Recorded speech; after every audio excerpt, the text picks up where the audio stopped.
Welcome to another Messianic Moments. Today I want to talk about fear. There are two definitions of fear. One is positive, the other is very negative.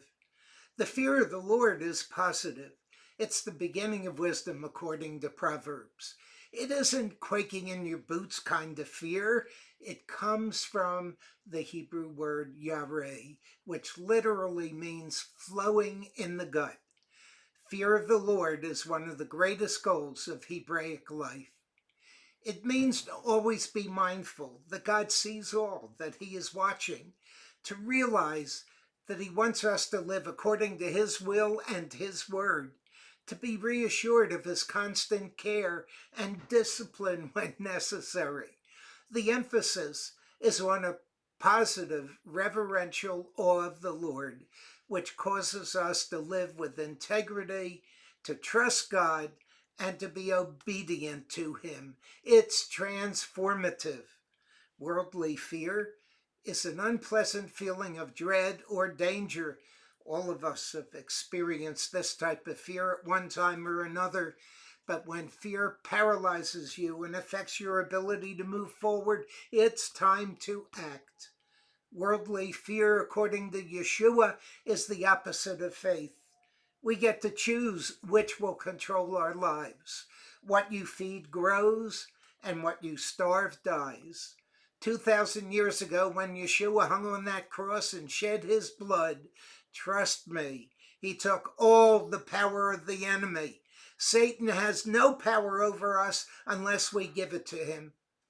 Matthew 18:18 says that whatever we bind on earth are bound in heaven, and whatever we loose on earth is loosed in heaven. We need to start taking the authority that's been given to us and applying it against the enemy. Power and authority were given to us at Shavuot, at Pentecost. We have it. It's ours. It's already been given, but it's worthless if we do not use it. Fear comes from the enemy. In fact, it's one of his favorite tools. Faith, on the other hand, comes from God, the giver of all good things. 1 John 4:18 says, "There is no fear in love, but perfect love drives out fear, for fear has to do with punishment, and the one who fears has not been made perfect in love." God tells us not to fear more times than there are days in a year. Don't you think it's time we listened? If you're dealing with fear, list every scripture that tells us not to, and meditate on it. Then ask the Lord to remove the spirit of fear from you. If that doesn't work, seek deliverance from an established deliverance ministry. This has been another Messianic Moment.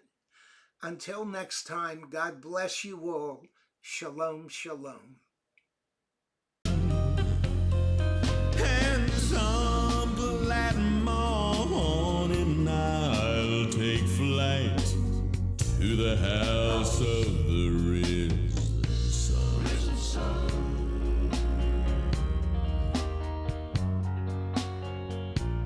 House of the risen